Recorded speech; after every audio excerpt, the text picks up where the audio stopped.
الله تماشابینان محترم و گرامی قدر، انشاءالله که رمضان ها نقص گذارنده سی. الله متعال توفیق عبادت به همه ما و شما نصیب گردانه.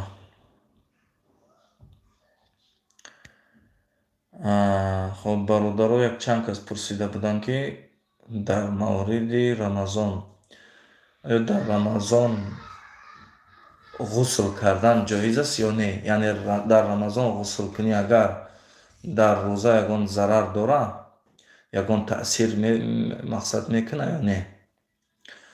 خب اگر در رمضان در دریا بازی کنی، در این حالت بسیار خطره، یعنی امکانیت داره که در حلقت یگان قطره آب بروه یا از دهان یا که از بینی مثال آب میروه. هست خیلی امکانیت هست، برای که من شخصا خودم وقتی یک بار در دریا بازی کردم هم خیلی امکانیت شده بود که در حلقم آب رفته بود. خب باز اگر در حمام بازی کنین یا که در بگیم که پروست یکون چیز قطعی آب بازی کنین سر تنه بشوین، اگر در حالا هیچ کنه میکنه. برای چی که در حالت مثال هر کس خودش کنترل کردن میتونه و آب در دهان یا که از بینی نمیروه انشالله. خب برادر پرسیده بود که خون، یعنی خون بسپاری برای دکومنتان در رمضان یگان ضرر داره یا نه؟ خون هم هیچ یگان گناه نداره، در رمضان در روزه هیچ تأثیر نمیکنه خون برای دکومنت. خب اگر خون آدم بسپاره، یعنی خونی که بسیاره، مقدارش بسیاره، در حالت میشود که انسان بی قوت شود و روزه دوام دادن نتونه و تأثیر بکنه در روزه. بعدم برادر پرسیده بود که در رمضان اکل کردن یگان تأثیر داره؟ اگر اکل غذایی باشه، یعنی اکلی باشه که انسان قوت بتیه، یعنی مثل غذا، در اون حالت رمضان، یعنی در رمضان تأثیر داره، در روزه تأثیر داره، برای که روزه فاسد می شود، یعنی در جسد تو مثل ویتامین می روه، مثل خوراک می روه. هست که اکل که مقصد درد پس میکنه، درد از بین میبره، انا او هیچی یگان ضرری نداره انشاءالله تعالی. بعدم برادر پرسید که در رمضان دندان ها را با پستا پاک کردن، یعنی در حالت روزه‌داری دندان ها را با پستا تازه کردن چه حکم داره؟ درست هست یا نه؟ خب در رمضان در حالت روزه‌داری با پستا پاک کردن دو رأیه، یعنی در این علما با دو تقسیمن. یک قسمت علما در اینن که روزه فاسد می شود، برای اینکه با پستا تازه کردن مزه مثال همون پستا در زبان می شود و شاید وقتی تازه کردن در حلق آب روه. این یک قسمت علما. قسمت دیگر علما در اینن که حکم با پستا تازه کردن و با مسواک تازه کردن یک است.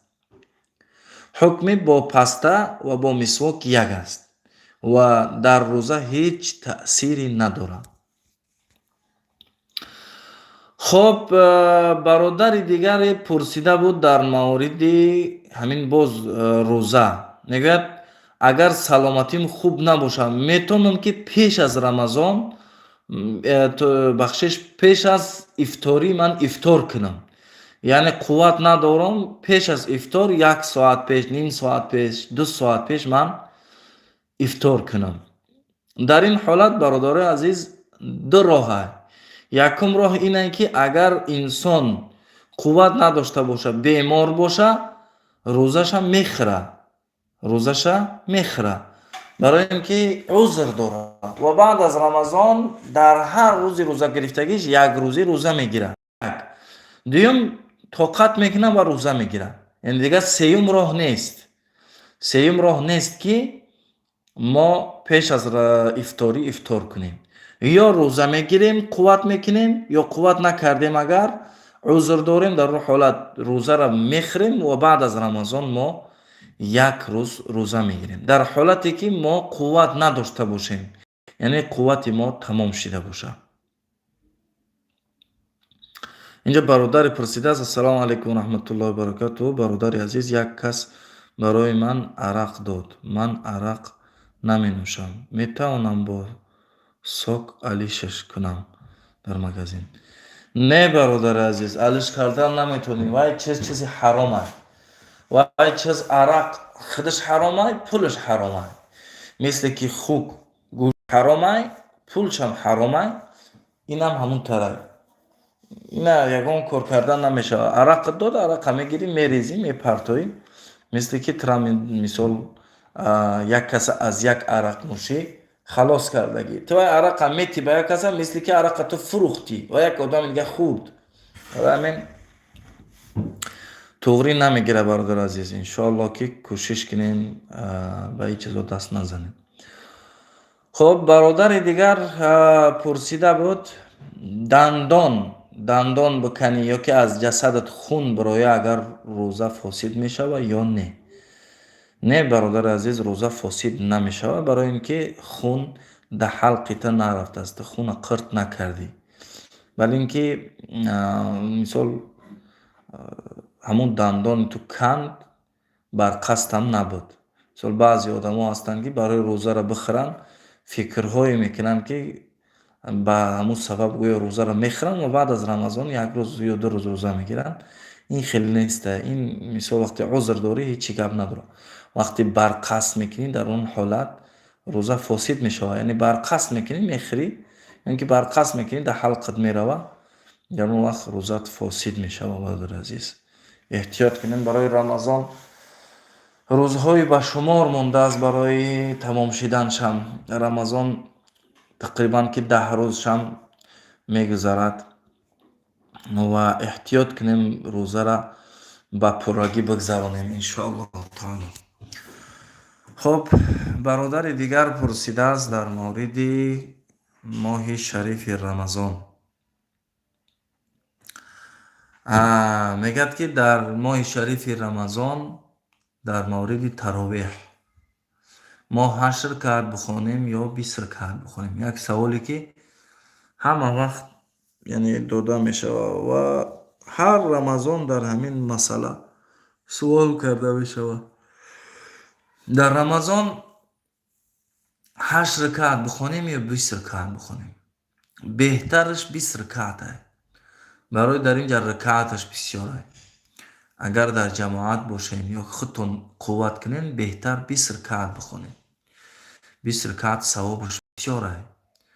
و اگر که نتونستین کار میکنین بسیار بفره میشین، بسیار مانده میشین، فردا بر وقتی کار میروین. مقصد بعضی آدم ها هستن که ساعت 5 ساعت 6 میخیزن از خواب، تو مثال طهارت میکنن، تو یک تیاری میبینن میرون، مقصد که ساعت 6 ساعت 5 از خواب میخیزن، با تو خونه میگردن میان ساعت خودش 8 میشود. یا خیلی وقت مثال بعضی ها برادران میگن که نماز شما در درون مترو در درون اتوبوس میگن. در این حالت برادر عزیز لا یکلف الله نفسا الا وسعها. الله متعال هر کسی را به چنین طاقت و استطاعتش تکلیف میدهد. برای همین وقتی شما استطاعت ندارین از 20 رکعت میتونین برادر عزیز 8 رکعت بخونین. میتونین 8 رکعت بخونین و به همین انشاءالله تعالی وتر واجب بخونین و استراحت کنین برادر عزیز. خب بعضی برادرها در مورد همین ماه شریف رمضان باز سوال داده بودن که در درون اتوبوس یا که مترو مثلا وقتی روزه میشوه چخیل کنیم نماز میشوه که پیش از وقتش بخونیم؟ نه برادر عزیز، نماز پیش از وقت نمیشوه. ان الصلاة كانت على المؤمنین کتابا موقوتا، یعنی نماز بر مؤمنان با وقت فرض گردیده است. یعنی نماز با ما فرض نگردیده است که هر وقت بتونیم بخونیم، با وقتش، تا اینکه در زندگی ما ترتیب باشد، ترتیب وجود داشته باشد، یک ترتیبی باشد در زندگی که ما هر چیز در جاش کنیم. مثلا بینیم که وقتی ما ترتیب داریم، نماز بامداد و نماز پیشین و عصر و شام و خفتن، در زندگی ما هم ترتیبه. یعنی فکر میکنیم که در فلانی وقت نمازه، فلانی وقت نماز نیست. یعنی من میتونم که در این وقت این کار کنم، در این وقت من نماز با جا بیارم. و پیش از این که یک کار کنیم، اول فکر میکنیم که نماز چطور میشود. یعنی وقتی سفر میکنیم، در سفر هستیم، فکر میکنیم نماز چه خیل کنیم نماز، برای اینکه نماز هم در زندگی ما یکم جا میسته. نماز در زندگی در یکم جا میسته. یکم نماز بعد کار، برای اینکه کار از مخلوقه، نماز از خالقه. باید که امر خالق یکم استه، بعد امر مخلوق بسته. یعنی اول الله متعال نماز میگه، ما نماز بجا بیاریم، بعد او کاری که از جانبی مخلوق شده است. برای اینکه مخلوق خالق متابعت میکنه. برای همین برادران عزیز کوشش کنین که نماز وقت بتین. و اگر دیگر امکانیت نباشه، یعنی خوب فکر کنین، اگر مثال صبر کنین، در جای کارتون نماز شما بخونین بعد بیاین. اگر بگین که نه نمیشه و امکانیت نداره، دیگر یگان امکانیت نیست، در اون حالت میتونین که نماز در درون مترو یا که در اتوبوس شیشته بخونین. مثال اگر امکانیت باشه در جای کارتون نماز بخونین، روزاتون بشکنین و بعد به مترو یا که به اتوبوس آزادانه بعد به طرف خانه بیاین. انشاءالله فکر میکنم که بهترینه، برای که نماز با همه شرط و شرایطش خوانده میشوه. خب سراسیمه نوشیده و بعد به حضور به خانه هاتون میبین انشاءالله. خب برادر پرسیده بود که با طریق سمالیات سفر کردن در رمضان و در حالت روزداری چی کار کنیم؟ خب سمالیات فکر میکنم که اونقدر مشکل نیست و حاجت برای خوردن روزه نیست. حاجت برای خوردن روزه نیست. و اگر سختی پیدا شد، مثال بعضی مسافران هستند که وقتی که در سمالیات سوار میشوند، سمالیات میپره، دل به حضور میشوند، یعنی دلشون به حضور میشوه و دیگر طاقت کردن نمیده. به اون حالت انشاءالله تعالی اگر هم که پرتافتی روزت فاسد نمیشوه، لیکن در حالتی که پرتافتی قوت تمام شد، دیگر قوت پیدا نشد برای روزه گیری، یعنی عذر پیدا کردی، در اون حالت چیکار میکنی؟ روزت یعنی میخری و انشاءالله تعالی بعد از رمضان همون یک روز یا که دو روزی که عذر پیدا کردی روزه میگیری برادر عزیز. خب یک خواهر مسلمان پرسیده بود که یعنی شیر میدهد برای فرزندش و چیکار کند؟ روزه بگیرد یا نه؟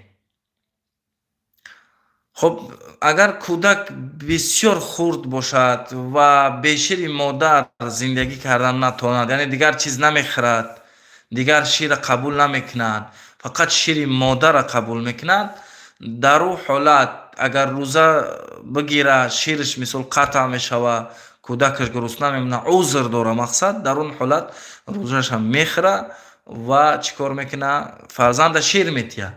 نه در حالتی که استطاعت باشد فرزندش دیگر چیز قبول کنه، یعنی دیگر شیر قبول کنه، در این حالت روزه بگیرد. بهترین ماه انشاءالله تعالی که خدا این ماه محروم نکند، خدا از این ماه مبارک محروم نکند.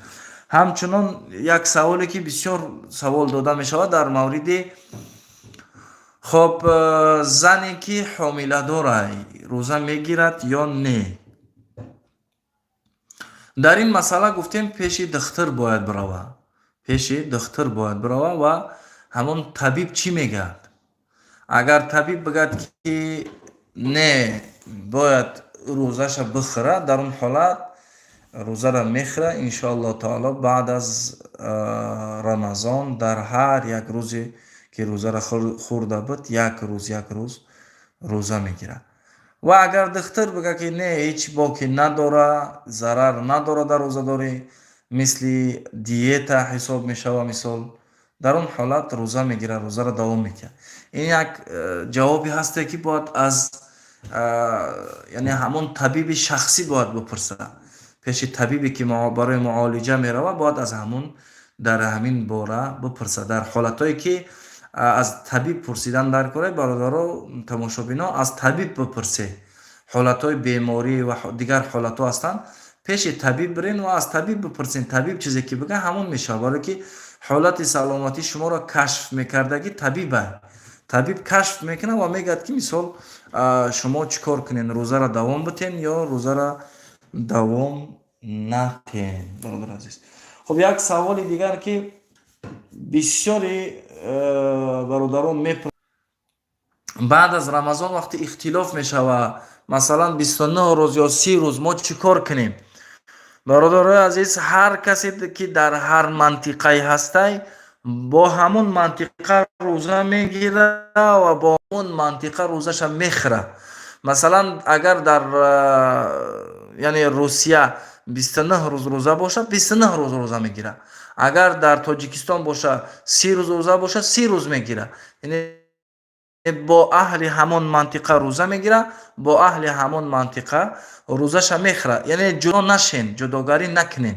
баъзеҳо бародаро ҳастанд, ман шахсан худам дидам ки мисол мо рӯза гирифтем, ид кардем ва ё ид накардам ва ё рӯза доранд ва рӯзе ки мо ид мекунем пагоҳош ва ё чӣ кор мекунанд, мераванд дар ягон ҷангал, дар ягон ҷо мераванд намози ид мехонанд. не бародар азиз, ин бисёр хатои бузургай. барои ин ки якам ту тафриқа кардӣ, дуюм ту гуноҳ мегирӣ, ту гуноҳ соҳиби гуноҳ шудӣ. барои чӣ? барои ай пеши худат ту фатво кардӣ. ягон одаме ки дар дигар мантиқа барои ин шахсо буд ки зиёд мегирифтанд. барои ҳамин бародари азиз, вақте ки 29 рӯз мешавад, 29 рӯз рӯза бигирен, вақте ки 30 рӯз мешавад, 30 рӯз рӯза бигирен. яъне ҳамон муфтиёи ҷотон чизе ки мегӯяд ҳамон амалӣ кунен, гапи ягон каси дигарро гӯш накунен. баъзан дар мавриди саволҳои рамазонӣ бисёр саволҳое ҳастанд ки ба хориҷа яъне занг мезананд, мепурсанд. не бародар азиз, ба одамое ки дар ҳамон ҷо ҳастанд ва ҳолоти шуморо мефаҳманд савол битиен. савол метиҳанд, мисол мо дар мисол Россия кор мекунем, савол метиҳад ба масалан Саудӣ савол метиҳад, ёки ба Миср, ба дигар ҷо савол метиҳад. бародарои азиз, тамошобинони азиз, ва ё аз ҳолати шумо хабардор нестанд ва ё намедонанд шумо дар чӣ ҳолат ҳастед. шояд вай фатво метиҳад, вай мисол олим фатво метиҳад ба ҳар чизе ки шинид, ба ҳар чизе ки дид ёки ҳис накард, ба ҳар чизе ки шинид фатво метиҳад. вақте фатво метиҳад, шояд ба ҳамон ҳолати шумо туғрӣ нагирад. барои ҳамин ба як инсони савол битиен ки дар ҳамон ҳолати шумо зиндагӣ мекунад, ҳолати шуморо мефаҳмад, ба ҳамон инсон савол битиен шумо, то ин ки ҳолати шуморо ҳис кунад ва ҳамон ҷавоби шумо ба ҳолати шумо дода шавад. масалан дар Саудӣ ҳаво гарма, дар инҷа ҳаво хунукай. як саволи метиҳ ки вай инсон дар Саудӣ зиндагӣ мекунад ва ҳолати хунукӣ шуморо ҳис намекунад, ё ин ки ҳолати сахтӣ ки шумо кор мекунед дар зиндагӣ ва ҳис накардааст, надидааст. ҷавоб метиҳад мисли ки дар ҷои худшон мисол ҳолати хубтара. барои ҳамин вақте ҳам ки савол метиҳанд, ҳамаи ҳолата баён кунед. яъне ҳамаи ҳолата шумо дар чӣ ҳолат қарор доред, коротон чӣ тавр аст, ҳаво чӣ тавр аст, ҳамаи ҳолата баён кунед, то ин ки шахсе ки ба саволи шумо ҷавоб метиҳад, саволи шуморо ба пуррагӣ мешнавад ва аз ҳолоти шумо бохабар мешавад ва ҷавоби шуморо ба пуррагӣ ҷавоб медиҳад. хоб баъзе тамошобинон ҳастанд ки як сифати бисёр ҳам нохуб доранд. масалан дар мавриди рамазон боша ё ки дигар чиз боша, масалан аз як одам мепурсанд, ҷавоб мегиранд, баъдтар шояд ки ба ҷавоби вай инсон қониъ нашуда бошанд ва шояд ки дили нияти фитна дошта бошанд, боз аз як инсони дигар мепурсанд, дигар ҷавоб мегиранд, از یک انسان دیگه میپرسن دیگر جواب میگیرن. بعدا چیکار میکنن؟ مثال با یک کس میگن که من از سوال میتیه سوال میگیره، بعد از اینکه جواب گرفت میگه که فلانی عالم من این خیلی گفت، فلانی داملو من این خیلی گفت، از شما این خیلی گفته، فلانی داملو این خیلی گفت، از شما این خیلی گفته. خب بهترین اگر قانع نشده باشی برادر عزیز و جواب قانع کننده نگرفته باشی، خب در اون حالت ببین که آیا شخصی که تو را جواب داد به قرآن و سنت جواب داد یا نه. اگر به قرآن و سنت جواب داد، اجتهاد کرد، کوشش کرد، و دیگر شخص به قرآن و سنت جواب داد، اجتهاد کرد، کوشش کرد، در اون حالت ببین که کدام جوابش به تو نزدیکتره، کدام جوابش به تو نزدیکتره، به حالت تو نزدیکتره، همون بگیر، همون قطعی خلاص میشه انشاءالله. اگر اجتهاد کرده باشه، با قرآن و سنت جواب داده باشه همون عالم، خطا کرد، در خطاش یک ثواب میگیره. در همون جوابی که جواب داد به تو و خطا کرد، در همون جوابش یک ثواب میگیره. برای اینکه وای مثل که مقاله تاجیکا است، از درون معدهش جواب نداد، از ژلودکش به تو جواب نداد، یعنی کوشش کرد، قرآن و سنت نظر کرد، خوب پرسید و بعد به تو جواب داد. مثال خطا کرده باشه اگر انشاءالله یک ثواب میگیره، برای اینکه کوشش کرد برای تو جواب داد. و مثال عالم یا اینکه داملا را سرزنش نکنیم برادر عزیز، بعد ریکلام میکنیم فلانی عالم ایتا گفت، فلانی عالم ایتا گفت، بعد مثال از همه بدترین خوردن گوشت علما. باور کنین یک حدیثی بسیار هم بزرگ در این مسئله، عالما را غیبت کردن یک گناه وزنین داره. عالم غیبت کردن، شخص عادی را غیبت کردن گناهاش فرق میکنه.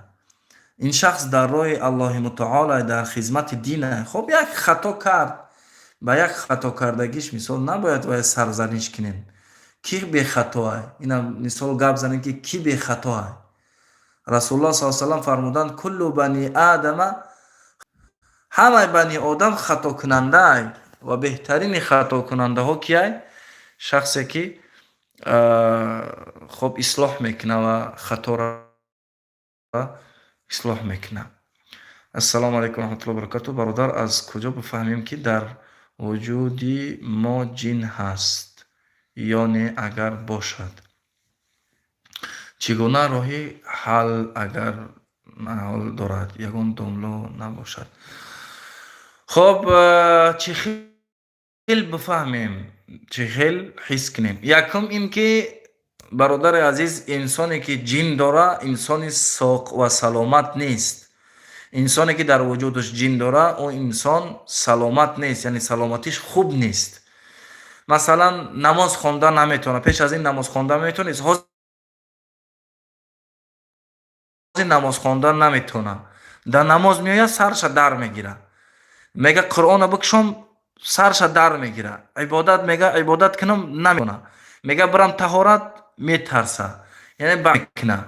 سری همون انسان بسیار درد میکنه، پیش دکتر میرود دارو میگه یگان علاج نیست، در اون حالت در سرش جن داره، در سرش جن داره. یا اینکه انسانی که بسیار وسواسی شدگیه، بسیار وسواسی شدگیه، در این حالت ها اگر انسان حالتش از پیشتر تغییر یابه، در این حالت میفهمیم که انسان چیکار کردگیه، خب به همین بیماری گرفتار شدگیه برادر عزیز. برای همین برادر عزیز اول اینکه بهترین آدما را بیاوین، کسانی که رقیه میخونن، ان شاء الله تعالی اگر رقیه به قرآن و سنت باشه شفا مییابید. خب بعد قرآن گوش کنین، سوره بقره را بسیار گوش کنین، سوره بقره را مانین بلند، سوره بقره گوش کنین پیش از خواب روی، وقتی که یعنی وقتی امکانیت هست سوره بقره گوش کنین ان شاء الله. السلام علیکم رحمت الله و برکاته. برادر عزیز از روی تلفن کتاب قرآن به طهارت خواندن درست است یا نه؟ و علیکم السلام و رحمت الله و برکاته. بله برادر عزیز از روی تلفن قرآن خواندن درست است، هیچی گپ ندارد، هیچی گناه ندارد، برای اینکه این خودی قرآن نیست، این خودی قرآن نیست. قرآن به طهارت قپیدن نادرسته، قرآن به طهارت قپیدن نادرسته. یعنی خوب نیست، برای اینکه الله متعال فرمودن لا یمسه الا المطهرون، یعنی قرآن نمیرسد هر کسی که طهارت ندارد. الله متعال نگفته است که لا یقرأه الا المطهرون، یعنی الله متعال نگفته است که نمیخواند قرآن مگر انسانی طهارت دار، نگفته است. الله متعال فرموده است لا یمسه الا المطهرون، یعنی قرآن را لمس نمیکند، نمیقبد مگر شخصی که طهارت دارد. برای همین قرآن بی طهارت خواندن درسته، قپیدنش نادرسته، قپیدنش نادرسته. در حالتی که انسان مثال جنوب باشد در اون حالت نخواندش، یعنی که در حالتی که زن حیض باشد در اون حالت نخواند. خب وقتی که طالب علم باشد، طالب علمی که هر روز باید قرآن حفظ کنند، در اون حالت چی زن چی مرد میتواند که قرآن ناقپیده در حالت مثال حیض باشد زن یا که جنوب باشد میتواند که حفظ کند تا غسل کردن، یا اینکه زن تا پاک شدنش میتواند که قرآن ناقپیده یعنی نارسیده از طریق تلفن قرآن حفظ کند. و یا معلمه باشد، اگر زنی معلمه باشد در حالت حیض باشد، در حالت نفاس باشد یعنی ناپاک است، در اون حالت معلمه هست و باید که درس بتید، در اون حالت علما جواز دانستند که چیکار کنند، درس خود دوام بده، برای که در اون مدتی که درس نمیتید مردم بی درس میمونند. تماشابینان 5 نفریم، 2 تا لایک دریغ ندانین، لایک را مانین، انشاءالله تعالی دیگه کسا با ما خوش میشوند. و در مورد رمضان سوالهای بسیار از در این روزا سوال میتیند. عذر بسیار که من بعضی را در سوالاشون جواب دادن نمیتونم، مثال برای همین پریامای افیر میکنیم که درآیین و در پریامای افیر شما چیکار کنین، سوالای خودتان بتین و با طریق آواز سوال یعنی با تفصیل بگیرین انشاءالله تعالی. خب بعد سوال یک خواهر مسلمان شدگی بود که در حالتی که مثال بیمار میشود زن، روزه را میخوره و بعد در آخر نمیفهمه که مثال پاک شده است یا پاک نشده است، یعنی همون بیماری گذشت یا نگذشت، در شبهه چیکار کنه؟ خب در اون حالت اگر در شبهه باشه، اگر ساز شدگی باشه مثال چیکار میکنه؟ روزه میگیره. اگر در این حالت بیمار شد روزش هم میخوره، اگر بیمار نشد و همین خیل دوام کرد و صحت سلامت است، در اون حالت روزه را دوام میتیه انشاءالله که در هر دو حالت ثواب میگیره. در حالتی که روزه گرفت و دید که باز مثال بعد از چند ساعت یا اینکه در ابیتی یا که بعدتر مثال بیماریش دوام کرد، در اون حالت هم در این نیتی که نیت کرده بود و روزه گرفته بود ثواب میگیره. خب اکثریت تماشابینان برادران و کسانی که مثال با ما هستند سوال میتیند که وقتی سحور کردن سحری چی دعا بخونیم، چی دعا داره، یا اینکه نیت چی خیل کنیم. نیت همه وقت برادرها با دل میشود، نیت با دل میکنیم و شرط و ضروری نیست که نیت شما با زبان بگین.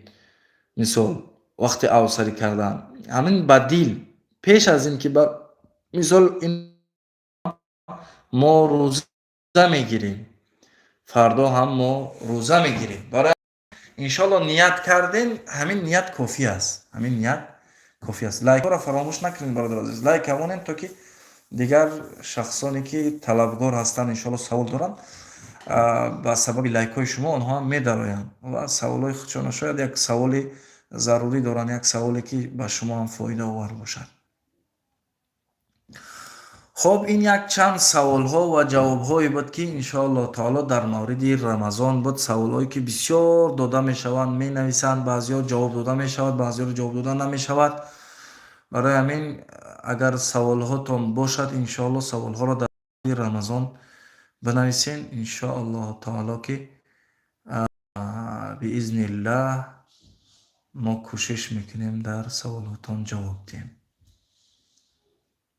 اگر سوالاتون نباشد انشاءالله تعالی میتونیم که خدا حافظی کنیم الحمد لله وحده والصلاة والسلام على من لا نبي بعده. يا رب لك الحمد كما ينبغي لجلال وجهك وعظيم سلطانك. رضينا بالله ربا وبالإسلام دينا وبمحمد النبي ورسولا. سبحان الله وبحمده عدد خلقه ورضاء نفسه وزنة عرشه ومداد كلماته. اللهم إنك عفو كريم تحب العفو فاعف عنا. اللهم إنك عفو كريم تحب العفو فاعف عنا. اللهم إنك عفو كريم تحب العفو فاعف عنا. اللهم اقسم لنا من خشيتك ما تحول به بيننا وبين معصيتك، ومن طاعتك ما تبلغنا به جنتك، ومن اليقين ما تهون علينا مصائب الدنيا.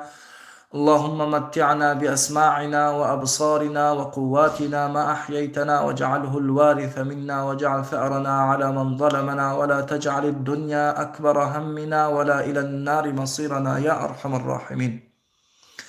اللهم ربنا لا تدع لنا في هذا اليوم ذنبا إلا غفرته، في هذا اليوم المبارك ذنبا إلا غفرته، ولا هما إلا فرجته، ولا دينا إلا قضيته، ولا مريضا إلا شفيته، ولا ضالا إلا هديته، ولا مظلوما إلا نصرته، ولا ظالما إلا قهرته، ولا طالب علم إلا نجحته، ولا حاجة من حوائج الدنيا والآخرة إلا قضيتها يا أرحم الراحمين.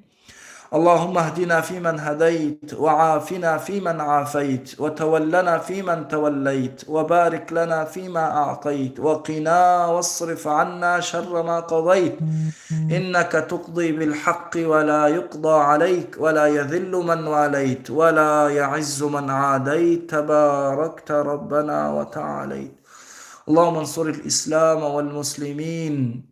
اللهم انصر من نصر دين محمد صلى الله عليه وسلم واجعلنا منهم. اللهم اخذل من خذل دين محمد صلى الله عليه وسلم ولا تجعلنا منهم. اللهم ارزقنا علما نافعا ورزقا طيبا وعملا متقبلا.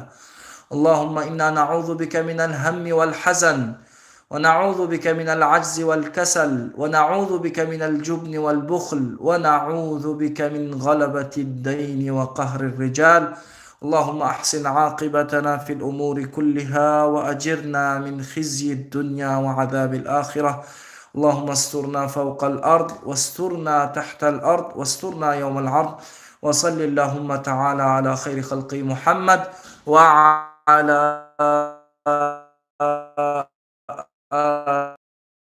به أجمعين، والحمد لله رب العالمين. والسلام عليكم ورحمة الله.